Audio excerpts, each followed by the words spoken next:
Lorsque l'on est mousquetaire, un pour tous et tous pour un, on est comme des frères. Donc, bonjour, mon nom est Mathieu Fortier, je suis étudiant à l'ETS en génie de la production automatisée depuis 3 ans. Je suis aussi chargé de cours à l'ETS, je suis membre du club étudiant Sonia et je suis aussi ambassadeur pour l'ETS en génie de la production automatisée. Si on parle un peu là, de ce qui m'a amené à voyager ou mes expériences que j'ai vécues en fait, j'ai eu l'occasion de faire mon stage 1 pour une boîte d'ingénierie en recherche et développement dans la haute technologie. Donc une entreprise qui a beaucoup de son chiffre d'affaires à l'international. On m'a offert un emploi à la fin de mon stage 1, donc j'ai continué à travailler là. Donc c'est ce qui m'a amené à visiter la Chine, la France et l'Allemagne vraiment dans un but professionnel. Puis ça m'a un peu donné la piqûre, si on peut dire comme ça. J'ai pris vraiment goût au voyage. Donc j'ai décidé aussi dernièrement là, de moi-même de partir de mon côté, un voyage plus personnel, faire le tour de l'Asie durant tout l'été, donc 3 mois en sac à dos. T'es prêt? Ouais. OK, mon nom est Mike Dallaire. Je travaille comme professeur à Dawson College, dans le département de génie civil, technologie de génie civil. Ça fait 5 ans maintenant que j'enseigne. Avant ça, j'ai été aux États. J'ai habité à peu près 15 ans aux États. Et j'ai travaillé pour plusieurs compagnies d'ingénierie ici à Montréal avant que je suis allé aux États et après que je suis arrivé aussi aux États. Pendant les 4 ans que je travaille ici à Dawson comme professeur, j'ai fait 3 sessions en Chine où j'ai enseigné gérance de projet pendant à peu près 1 mois de temps à chaque fois. Une fois par année depuis les derniers 3 ans. Et j'y vais encore cette année. Mon nom est Philippe Hughes, je suis vice-président chez Transelec. Transelec est une compagnie qui travaille surtout dans le domaine électrique, dans les projets d'énergie.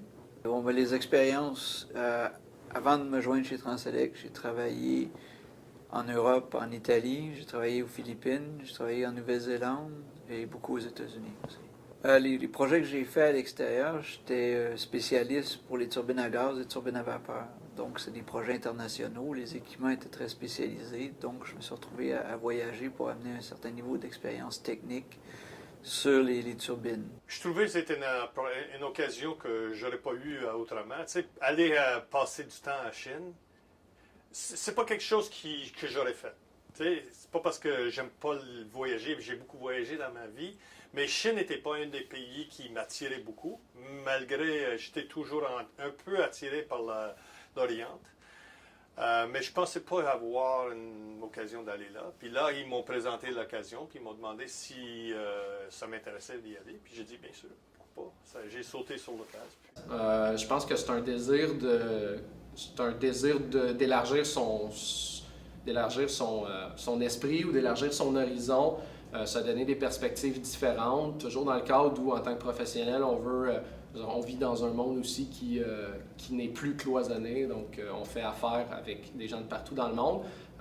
Pour moi, c'est très important d'avoir une certaine connaissance de comment ça fonctionne ailleurs, comment les gens font affaire, comment ça se passe, comment les gens vivent. Donc pour moi, c'est très très important là, d'acquérir cette expérience-là le plus tôt possible. Puis sur le plan personnel, je crois que c'est une excellente façon aussi de grandir et de prendre beaucoup de maturité. La première année était un vrai défi parce que ils m'ont dit que les élèves parlaient un peu anglais. Et quand je suis arrivé, il n'y a pas une qui parlait un mot d'anglais. Puis moi, j'avais tout préparé mes diapos et tout ça, puis j'ai montré la première slide, puis j'ai vu que c'était blanc, personne ne comprenait rien, donc j'ai fait ma machine tout de suite. Puis là, j'ai dit, OK, on va commencer d'une autre façon. Puis je commençais à écrire tous les mots sur le tableau. Puis avec le téléphone, ils pouvaient avoir une traduction. Puis il y en a une qui captait le mot, puis disait à tout le monde, puis c'était le sport. Juste l'idée que si tu veux accélérer un projet, ça coûterait plus cher. Juste ce concept-là a pris à peu près 2 heures. Bon, encore là, tous les projets sont différents. Donc, les endroits où j'ai été, bon, c'est des mandats qui variaient d'entre, mettons, 2 mois à 6 mois. Chaque endroit arrive avec... Il y avait des problèmes techniques qui étaient pas mal difficiles à régler. Côté interaction avec les gens, bon, tu as un niveau d'entraînement qui est différent d'un endroit à l'autre. Ce qu'on a vu aux Philippines, c'est que tu avais 2 types de travailleurs. Tu avais des types de travailleurs qui avaient fait des travaux à l'extérieur de leur pays, donc qui avaient travaillé en Arabie Saoudite ou qui avaient travaillé dans des autres projets au Moyen-Orient. Donc ces gens-là avaient un entraînement relativement équivalent à ce qu'on verrait ici. Les gens locaux qui n'avaient pas voyagé, bon, il y avait un certain niveau d'entraînement à faire avec eux. La volonté était là, c'est juste qu'il n'y a pas le même entraînement qu'on a dans un pays industrialisé. Si je regarde en fait une journée typique là, en Chine, on se lève autour de 6h30 ou même souvent avant ça, parce que pour ce qui est de la Chine, on a un défi supplémentaire au niveau du décalage horaire. Se coordonner avec le Canada ou l'Amérique du Nord, c'est un petit défi logistique supplémentaire. Quand nous, on est à l'usine dans la journée, eux sont couchés. Donc, si on veut se parler, se donner des updates et tout ça, on a besoin de nous se lever tôt et eux de rester un peu plus tard au bureau pour qu'on puisse échanger. Donc, journée typique, on va se lever assez tôt justement pour pouvoir faire un retour sur la journée d'avant avec nos supérieurs, savoir ce qui se passe aussi de l'autre côté. Souvent, ils ont des mises à jour pour nous, des trucs comme ça. Ensuite, nous, on vaque à nos occupations, donc on a des tâches bien définies justement, là, après avoir parlé à nos supérieurs au début de la journée, on a des tâches bien définies pour la journée. Une fois rendu à l'hôtel, souvent c'est l'occasion de reparler avec nos supérieurs aussi, parce que bon, eux, il est tôt le matin, donc c'est le temps d'écrire nos rapports, les comptes rendus, tout ça, comment s'est passé la journée, pour qu'eux puissent travailler là-dessus pendant qu'on dort. Bien, ça ressemble pas mal, ça se ressemble partout, là,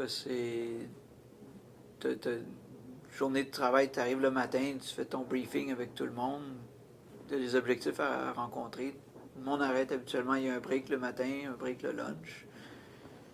Puis dépendamment du projet, bon, mais c'est l'horaire de travail pouvait aller. Habituellement, c'était du 6 jours ou du 7 jours semaine. Donc le fait qu'on amène un expatrié pour un problème assez pointu, c'est pas pour le faire travailler 4 jours puis donner 3 jours. Donc, la plupart des endroits, c'était du 6 jours, 7 jours semaine. Donc, la relation entre les subordonnés et leurs supérieurs. La France ressemble beaucoup au Québec à ce niveau-là. Je dirais qu'au niveau du milieu de travail, c'est assez semblable. Évidemment, l'Allemagne et tout ce qu'on raconte d'elle est probablement plus encore. C'est des gens qui sont ultra efficaces. Le rapport à l'autorité est pris très au sérieux. C'est des gens qui ne dérogeront jamais de ce qu'ils ont à faire ou de ce qu'on leur a demandé de faire. C'est des gens qui sont très rigoureux aussi au niveau de l'information qui s'échange, qui se transmet d'un niveau à l'autre. Et ça, c'est impressionnant, honnêtement. Ça, c'est vraiment impressionnant. On en entend tous parler, ou tout le monde raconte ça, mais de le vivre, c'est vraiment impressionnant parce que c'est une machine qui est très, très, très efficace. Les étudiants sont très respectueux, très, très, très respectueux. Comme si quelqu'un arrive tard pour une classe, ils ne vont pas rentrer sans que vous faites signe qu'ils rentrent. Ils vont s'excuser. Avec l'hierarchie avec l'université ou le collège elle-même, c'est très formel, c'est plus formel qu'ici, je dirais. Le gars qui est chef du département, c'est un vrai... tout le monde le traite comme... il sait quelque chose. Moi, je dirais c'est beaucoup plus formel. Et aussi, encore, parce que c'est une autre culture, vous êtes dans un pays communiste, ils ont le chef du département, puis aussi le secrétaire. Le secrétaire, c'est lui qui est dans le Parti communiste. Donc, tous les deux ensemble gèrent le département. Il y a toujours ce côté gouvernement qui est là. T'sais. Des fois, les gens parlent, puis ils arrêtent de parler. Il ne sait pas qui écoute. T'sais. La distance hiérarchique, ça ressemble vraiment d'un endroit à l'autre. J'ai pas vu de difficulté ou... encore là, ça dépend des endroits. C'est comme si on regarde la distance hiérarchique la plus longue, c'est possiblement au Québec. Au Québec, le technicien, il faut qu'il parle au surintendant. Le surintendant parle au general foreman. Le general foreman, éventuellement, parle au travailleur. Puis on espère qu'il n'y a rien qui s'est perdu dans le téléphone arabe. Si on regarde à l'extérieur, souvent, le spécialiste va pouvoir parler directement au travailleur. Justement, ça va quand même assez bien. Je n'ai pas eu vraiment de difficulté nulle part. Encore là, au Québec, ça arrive assez bien de réussir ces éléments-là, mais ça prend absolument une négociation avec le syndicat. Tandis que partout où j'ai travaillé ailleurs, on n'avait pas de problème à parler plus rapidement aux travailleurs pour régler le problème. Est-ce que je partirais de manière permanente ou prolongée? Ma réponse à moi est très très simple, oui, et même je ne m'en cache absolument pas, c'est mon but. C'est carrément mon but, je l'ai dit tantôt, je retourne en échange. J'aimerais bien aussi trouver un stage, donc faire un de mes 2 derniers stages à l'étranger, pour éventuellement me placer en position où on m'offrirait un contrat là, à l'étranger à la fin de mon bac. Et puis j'en ai parlé tantôt, moi c'est vraiment dans mon désir d'acquérir une grosse expérience à l'international. Ça te transforme beaucoup comme personne. Puis pour moi, c'est vraiment, ça fait partie du cheminement que je juge nécessaire, ou en tout cas moi je le juge important pour moi d'acquérir ce genre d'expérience-là. Je crois que ça va m'aider dans ma carrière comme professionnel. J'ambitionne faire carrière au niveau international, du côté là, un peu plus direction d'entreprise. Donc pour moi c'est un besoin ou c'est une nécessité, si on peut dire ça comme ça. Là. Je sais pas. Pas à mon âge maintenant. Peut-être quand j'étais plus jeune, je l'aurais fait, mais pas maintenant. Ça m'intéresserait moins.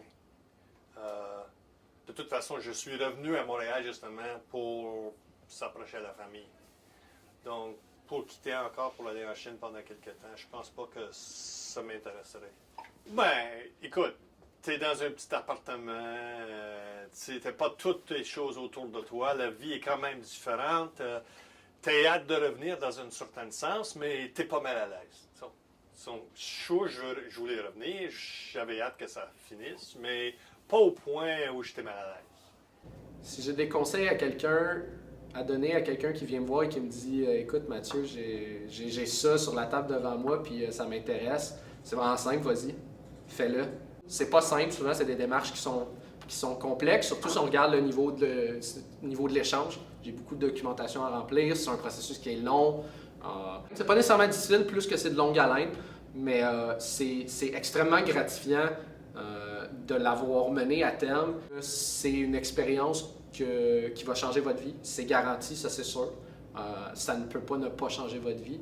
Et deuxièmement, ben, vous allez en retirer énormément de fierté aussi de l'avoir fait.